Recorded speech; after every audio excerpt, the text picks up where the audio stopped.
नमस्कार दोस्तों, stock market studies में फिर से एक बार आपको बहुत-बहुत स्वागत है। तो आज मैं फिर से आपके सामने कुछ इम्पोर्टेंस कंपनी का अपडेट शेयर करने वाला हूँ, तो वीडियो को पूरा लास्ट तक ज़रूर देखिएगा।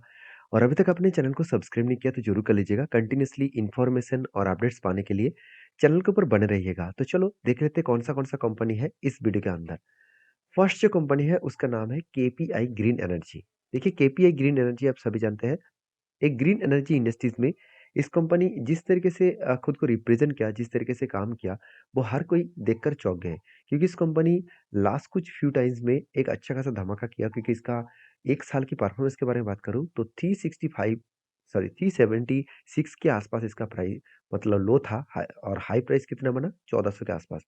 तो एक अच्छा खासा जर्नी देखने को मिला और अगर इसी चीज़ को मैं यहाँ पे कैलकुलेशन करके दूँ, तो आप यहाँ पे कैलकुलेटर में जाएँगे, तो आपको सब कुछ ईज़ी हो जाएगा समझने में कि 1400 से अगर मैं 375 अगर डिवाइड करूँ, तो ऑलमोस्ट साढ़े 3 गुना आपका फंड रिटर्न कंपनी दे चुके हैं और वो भी 1 साल के अंदर-अंदर। इतना जर्नी क्यों हुआ? क्योंकि कंपनी का जो प्रोजेक्ट है, आप देख सकते हैं Gujarat largest private solar park और गुजरात में सबसे बड़े एक सोलर पार्क कंपनी बना चुके हैं और वो भी लार्जेस्ट। तो सोचिए सोलर प्रोजेक्ट की जो ग्रोथ है, वो बहुत तेज़ी से बढ़ रहा है। बहुत तेज़ी से मतलब बहुत तेज़ी से इसीलिए मैं बोल रहा हूँ क्योंकि सोलर प्रोजेक्ट एक ऐसा प्रोजेक्ट है जिसके लिए आपको मतलब सिर्फ सोलर पैनल को बिठाने का इसका मेंटेनेंस का ही खर्चा है। इससे जो पावर जनरेट होगा, मतलब जो सन से जो लाइट आएगा उसको कैप्चर करके कंपनी पावर सॉरी इस सोलर पैनल पावर जनरेट करेगा और उस पावर से ही बहुत सारे घरों में, इंडस्ट्रियल में वो पावर को यूज़ किया जाएगा। तो आज हर घर में हर घर में और हर इंडस्ट्रीज़ में जो पावर का जो डिमांड है, उसका डिमांड वो ही सोलर प्रोजेक्ट फुलफिल कर रहा है। और धीरे-धीरे करके हर घर-घर में आपको सोलर प्रोजेक्ट देखने को मिलेगा। तो जो प्रोजेक्ट है, साथ ही साथ जो विंड प्रोजेक्ट है, इस तरीके से प्रोजेक्ट बहुत तेज़ी से ग्रोथ इसीलिए हो रहा है क्योंकि जो इको फ्रेंडली है, इसमें कोई भी पॉल्यूशन नहीं है क्योंकि बिना पॉल्यूशन के हिसाब से ये सेक्टर काम कर रहा है। तो इसीलिए जो लोग सोच रहे हैं कि ये सोलर प्रोजेक्ट फ्यूचर में बहुत तेज़ी से ग्रोथ कर सकते हैं, बहुत तेज़ी से आगे बढ़ सकते हैं। देखिए, मैं यही कहूँगा सोलर प्रोजेक्ट तो बहुत तेज़ी से ग्रोथ करेगा क्योंकि इस प्रोजेक्ट के माध्यम से अपकमिंग टाइम्स में एक बहुत बड़ा जर्नी आपको देखने को मिलेगा और शायद इसीलिए इस कंपनी के ऊपर पहले से ही जर्नी स्टार्ट हो चुके हैं। और अभी कंपनी के परफॉर्मेंस के बारे में बात करूँ तो परफॉर्मेंस आपको अच्छा दिखेगा।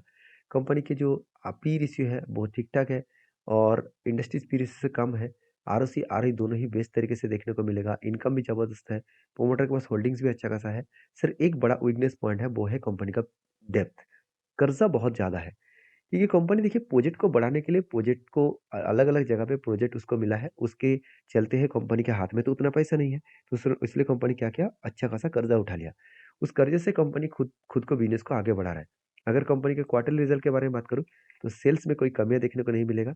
एक्सपेंस को भी कंपनी कंट्रोल में रखे और उस बेसिस में कंपनी का नेट प्रॉफिट वो भी लगातार बढ़ता हुआ देखने को मिले। तो 12 करोड़ से बढ़ के हो चुके 21 करोड़, उससे बढ़ के हो चुके 35 करोड़। तो अलग लेवल का यहाँ पे प्रॉफिटेबिलिटी ग्रोथ देखने को मिल गया है। तो अलग लेवल का एक प्रॉफिटेबिलिटी ग्रोथ देखने को मिला है। तो ज़रूर कहूँगा एक बेस्ट पॉइंट ऑफ व्यू से आगे बढ़ने का हाई पोटेंशियल है। तो एज ए इन्वेस्टर, प्रोमोटर से लेकर एफआईएस पब्लिक हर किसी के पास इस कंपनी का इन्वेस्टमेंट आपको देखने को मिल जाएगा। एफआईएस के पास करीबन 4.60% के आसपास होल्डिंग है। प्रोमोटर के पास 56.65% के आसपास होल्डिंग है और पब्लिक के पास 38.71% के आसपास होल्डिंग्स आपको देखने को मिल जाएगा। तो एक बेस्ट तरीके से होल्डिंग्स आपको देखने को मिलेगा। तो इस कंपनी के ऊपर आप फ़ोकस रखिए, इस कंपनी के ऊपर स्टडी करिए और रही बात इस कंपनी की टेक्निकली चार्ट पैटर्न्स के, उससे पहले कंपनी के कुछ फ्यू डेज़ का डिलीवरी का परसेंटेज दिखा दूँ, तो डिलीवरी परसेंटेज कुछ कम होता देखने को मिले। तो यहाँ पे क्वेश्चन यहाँ पे ये आएगा कि सर कंपनी का परफॉर्मेंस इतना अच्छा हुआ, तो डिलीवरी तो अच्छा होना चाहिए। ऐसे बिल्कुल नहीं। डिलीवरी अच्छा इसीलिए नहीं उठाया जा रहा है क्योंकि कंपनी आज टॉप लेवल में मतलब एकदम पीक लेवल में है। तो एकदम हाई लेवल में है, उस हाई लेवल में हर कोई निवेश नहीं करना चाहते। तो इसीलिए कंपनी का जब चार्ट पैटर्न आप देखेंगे तो कंपनी आज लाइफ टाइम हाई के ऊपर है। तो जो कंपनी आज लाइफ टाइम हाई के ऊपर है तो उसके ऊपर ट्रेड करना बहुत बड़ा रिस्की होता है क्योंकि वहाँ से बिग करेक्शन होने का भी चांसेस रहता है। क्योंकि कंपनी बहुत छोटा है, तो कोई भी मार्केट में अगर थोड़ा-सा नेगेटिव सेंटीमेंट क्रिएट हो, तो वो एक बहुत बड़ा नेगेटिव रिज़ल्ट आपको देखने को मिल सकता है। तो बाकी देखिए इस कंपनी के ऊपर आपका क्या राय है ज़रूर मुझे कमेंट्स करके बताना। नेक्स्ट जो कंपनी है उसका नाम है नज़ारा टेक्नोलॉजीज़। बहुत दिनों के बाद इस कंपनी के बारे में चर्चा कर रहा हूँ, क्योंकि इस कंपनी के ऊपर एक मैं टेड भी आपको मेंशन किया था, जो टेड मेरा खुद का टेड था और खुद का ओपिनियन था। वो टेड किस तरीके से परफॉर्मेंस कर रहा है वो भी मैं दिखाऊँगा, उसके साथ-साथ कंपनी के ऊपर एक बहुत बड़ा अपडेट है, जिसके चलते पिछले दिनों में करीबन 6-7% के आसपास जर्नी देखने को मिला। तो ऐसा क्या कौन-सा न्यूज़ है वो सबसे पहले मैं आपके साथ शेयर कर लेता हूँ। तो वो न्यूज़ एक्चुअली आप देखेंगे तो नज़ारा टेक्नोलॉजी शेयर आप देख सकते हैं रीबाउंड्स 67% फ्रॉम 52 वीक्स, मतलब 52 वीक्स का जो लो है वहाँ से 67% का जंप यहाँ पे देखने को मिले हैं। और कंपनी ये भी बताया कि can they hit 4 digit marks, मतलब 4 डिजिट मार्क्स मतलब है कंपनी का करंट प्राइस है 856, मतलब 1000 के ऊपर क्या जा सकते हैं, इस तरीके से कुछ बातचीत किया जा रहा है। देखिए जिस तरीके से कंपनी परफॉर्मेंस कर रहा है तो मेरे हिसाब से ऑब्वियसली 1000 तक जाने का चांसेस है, क्योंकि कंपनी का जो ईबिटा है, earning before interest and taxes, depreciation and देखा जाए तो एमोर्टाइजेशंस, तो ये सारी चीज़ों को देखा जाए तो कंपनी के ऊपर जो ग्रोथ है वो 30% के आसपास यहाँ पे ग्रोथ देखने को मिले, जो पहले था 2000 बाय मतलब 2023 के सेकंड क्वार्टर में था 21% के आसपास, वो बढ़ के हो चुके हैं 27% के आसपास, एक अच्छी बात है। और उसके साथ-साथ कंपनी का जो यहाँ पे देख सकते हैं द फर्स्ट हाफ क्वार्टर 4 का जो रिजल्ट है, नज़ारा टेक्नोलॉजीज़ के ऊपर 42% का जो ईयर ऑफ ईयर में ग्रोथ हुआ, वो भी यहाँ पे एक झलक आपको ज़रूर दिखेगा, वो एक प्लस पॉइंट है। उसके साथ-साथ 13% का रेवेन्यूज़ का ग्रोथ भी यहाँ पे देखने को मिले। तो सारे पॉइंट्स कंपनी के हिसाब से चल रहा है, कंपनी के आगे बढ़ने के लिए तैयारी कर रहा है और मैं ज़रूर कहूँगा नज़ारा टेक्नोलॉजीज़ के ऊपर आप फ़ोकस रखिए, इस कंपनी के ऊपर स्टडी करिए, क्योंकि इस कंपनी के ऊपर जो परफ़ॉर्मेंस है, अभी बहुत शानदार दिखेगा। और नज़ारा टेक्नोलॉजीज़ आप सभी जानते हैं, सिर्फ़ इंडिया में नहीं, कंपनी अफ्रीका में, नॉर्थ अमेरिका में और अलग-अलग कंट्रीज़ में खुद का प्रोडक्ट को सर्विसेज़ देते हैं। प्रोडक्ट मतलब कंपनी गेमिंग इंडस्ट्री से बिलॉन्ग करते हैं, गेम्स ये मतलब ऑनलाइन प्लेटफ़ॉर्म के माध्यम से स्पोर्ट्स और साथ ही साथ कोई भी इस तरीके से गेमिंग्स प्लेटफ़ॉर्म है, उसके ऊपर कंपनी काम कर रहा है, उसी टेक्नोलॉजी के ऊपर काम कर रहा है। और आप सभी जानते हैं इस कंपनी के ऊपर बहुत बड़ा इन्वेस्टमेंट राकेश झुनझुनवाला जी ने भी करके रखे हैं।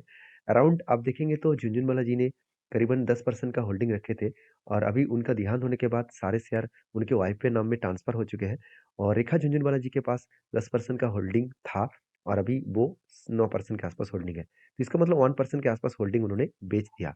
क्यों बेचा? वो तो मुझे पता नहीं, मगर इस कंपनी के ऊपर एक 1% के आसपास स्टेक बेचा। बाकी देखिए इंस्टीट्यूशन तो इस कंपनी के ऊपर कंटिन्यू कर रहा है, चाहे एफएस हो, चाहे डीएस हो, चाहे पब्लिक हो। तो इस कंपनी के ऊपर क्वार्टरली जो रिजल्ट है, आपको कुछ शानदार तरीके से रिजल्ट देखने को मिलेगा। सेल्स में बड़े मतलब ग्रोथ देखने को मिला और एक्सपेंस का भी कंट्रोल में है और उसी के साथ-साथ कंपनी का नेट प्रॉफिट भी लगातार बढ़ता हुआ देखने को मिले। और यही सारे कारण की वजह से हमें कंपनी के ऊपर एक अच्छा खासा मोमेंटम जर्नी देखने को मिले। अभी इस कंपनी के ऊपर टेक्निकली जो चार्ट पैटर्न्स बना है, मैं पहले ही बोल चुका हूँ, कंपनी के ऊपर एक कप विथ 100% क्रिएट हुआ और सबसे बड़ी जो इस कंपनी के ऊपर एक स्ट्रांगली रेजिस्टेंस बनेगा, वो 910 रुपीज़ के आसपास और वहीं पे देखिए रेजिस्टेंस बना, नीचे आए, फिर से धीरे-धीरे करके अप ट्रेंड में जा रहा है। अभी रेजिस्टेंस क्यों बना आप देखेंगे तो कंपनी का प्रीवियस डेटा हिसाब से देखा जाए, तो यही लेवल कंपनी के लिए एक स्ट्रांगली रेजिस्टेंस इसीलिए रहा, क्योंकि कंपनी यहाँ से बिग क्रैश हुआ था और यहाँ पे थोड़ा-सा रिवर्सल किया।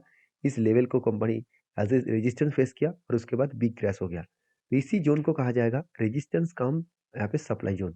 यही ज़ोन से कंपनी के ऊपर बिग करेक्शन देखने को मिला, बिग क्रैश देखने को मिला। अभी देखिए इस कंपनी के ऊपर धीरे-धीरे, धीरे-धीरे करके वो अपट्रेंड में जा रहा है और इसी तरीके से वो 34% के आसपास यहाँ पे टारगेट अचीव होने का चांसेस है। बाकी इस कंपनी के ऊपर आपकी क्या राय है? ज़रूर मुझे कमेंट्स करके बता सकते हैं। तो नेक्स्ट जो कंपनी है उसके बारे में बात करूँ उसका नाम है पीआई इंडस्ट्रीज़। देखिए पीआई इंडस्ट्रीज़ के बारे में बात करूँ तो कंपनी इसके ऊपर जो मार्केट कैप है अभी 51,000 करोड़ के आसपास इसका मार्केट कैप है। तो कंपनी का आरओसी, आरओई दोनों ही आपको अच्छा खासा देखने को मिलेगा और एनुअली इनकम भी अच्छा खासा है, करीबन 1200 करोड़ के आसपास है। कंपनी का डेप्थ एकदम ना के बराबर है और प्रोमोटर के होल्डिंग भी 46% के आसपास देखने को मिला। अभी देखिए कंपनी के ऊपर जो क्वार्टरली रिजल्ट है वो आप देखेंगे तो सेल्स का मामले में कंपनी का जो ग्रोथ है 1700% से ग्रोथ बढ़ के हो चुके हैं 2100% के आसपास और कंपनी का देखिए एक्सपेंस भी कंपनी कंट्रोल में रखे और कंपनी का जो नेट प्रॉफिट है 335 करोड़ से बढ़ के हो चुके हैं 480 करोड़। तो अलग लेवल का प्रॉफिटेबिलिटी ग्रोथ हुआ तो फिर भी शेयर में क्यों करेक्शन हो रहा है? देखिए एक बहुत बड़ा न्यूज़ आ चुका है जिसके चलते 2 दिन में कंपनी के ऊपर बिग करेक्शन देखने को मिला। तो वो अपडेट क्या है? आप देखेंगे तो पीआई इंडस्ट्रीज़ फॉल आप देख सकते हैं depends on fear of raising जो कंपटीशन, मतलब जो जिस तरीके से कॉम्पिटिशन बढ़ते चले जा रहे हैं, तो उसके ऊपर बहुत बड़ा एक इम्पैक्ट तो आएगा। क्योंकि मार्केट में जब कॉम्पिटिशन बढ़ते हैं, तो उस जगह पे सेल्स बढ़ाना, खुद का प्रॉफिट मार्जिन को बढ़ाना, उसके साथ-साथ कैश फ्लो को मेंटेन करना, ये सारी चीज़ बहुत बड़ा दिक्कत हो जाता है। तो उसी हिसाब से कंपनी के ऊपर एक प्रेशराइज़ देखने को मिला, क्योंकि मार्केट में इंडिया आप सभी जानते हैं कि एग्रो मतलब एग्रीकल्चर के ऊपर बहुत ज़्यादा डिपेंडेंट भी है आज भी, और फ्यूचर में भी रहेगा, क्योंकि इंडिया को एग्रीकल्चर का हब भी कहा जाता है। तो उस बेसिस में देखा है तो जिस तरीके से एग्रीकल्चर इंडस्ट्रीज़ के जो-जो कंपनी प्रोडक्ट बेचते हैं, उसमें से नंबर 1 कंपनी है पीआई इंडस्ट्रीज़। तो पीआई इंडस्ट्रीज़ में अभी अगर कहा जाए कि कॉम्पिटिशन ज़्यादा हो रहा है, तो सोचिए बाकी कंपनी का हालत और भी कितना बिगड़ सकता है। तो कंपनीज़ के ऊपर एक ही बात कहूँगा, कंपनी के बाकी पैरामीटर्स तो ठीक-ठाक है, तो इसीलिए इन्वेस्टर भी इस कंपनी के ऊपर लगातार होल्डिंग को बढ़ाते चले जा रहे हैं। कोई भी होल्डिंग को बेचा नहीं, कंटीन्यूअसली उसको होल्डिंग को बढ़ाते चले जा रहे हैं। और मैं एक प्लस पॉइंट के हिसाब से ज़रूर कहूँ कि इस कंपनी के ऊपर एक अच्छा खासा ग्रोथ होने का चांसेस है। अभी देखिए, कंपनीज़ के ऊपर एज़ ए पीआई इंडस्ट्रीज़ के ऊपर एक ही बात कहूँगा कि कंपनीज़ के ऊपर जो लगातार यहाँ पे परफॉर्मेंस देखने को मिले, तो अलग लेवल के यहाँ पे परफॉर्मेंस देखने को मिले हैं, और 44 मतलब परसेंटेज के आसपास यहाँ पे डिलीवरी है, और लास्ट कुछ फ्यू डेज़ में एक अच्छा खासा डिलीवर हो रहा था। लास्ट 2 दिन में उतना खास डिलीवरी नहीं उठाया गया, क्योंकि शेयर में एक बिग करेक्शन देखने को मिला। अगर चार्ट पैटर्न देखेंगे, तो यहाँ पे देख सकते हैं कप विथ 100 पैटर्न्स, और उसके बाद sorry head and shoulder patterns create हुआ था। फाइनली ब्रेकआउट भी हुआ था और धीरे-धीरे करके ऊपर भी गए थे, और इसका टारगेट रेशियो जो मैं लेकर चल रहा था, वो करीबन ₹4,400 के आसपास जो निकल के आ रहा था, करीबन 20% के आसपास। तो यहाँ पे देखिए बिग करेक्शन हो चुके हैं, और 2 दिन में एक बड़ा करेक्शन हुआ। तो मुझे लगता है इस लेवल तक जो वो ज़रूर आएगा। ये लेवल आपको मैं मार्किंग कर रहा हूँ। ये लेवल बहुत स्ट्रॉन्ग लेवल रहेगा, क्योंकि इसी लेवल तक आने का चांसेस है, क्योंकि यहाँ पे रिटेस्ट करने के बाद अगर रीबैक करे तो ठीक है। अगर इस लेवल को डाउन साइड में ब्रेक डाउन करे, तो बड़ा-सा एक फॉल दिखेगा, और वो फॉल आ सकता है करीबन-करीबन ₹2870 के आसपास। तो अभी क्या होगा, वो तो आपको बाद में पता चलेगा।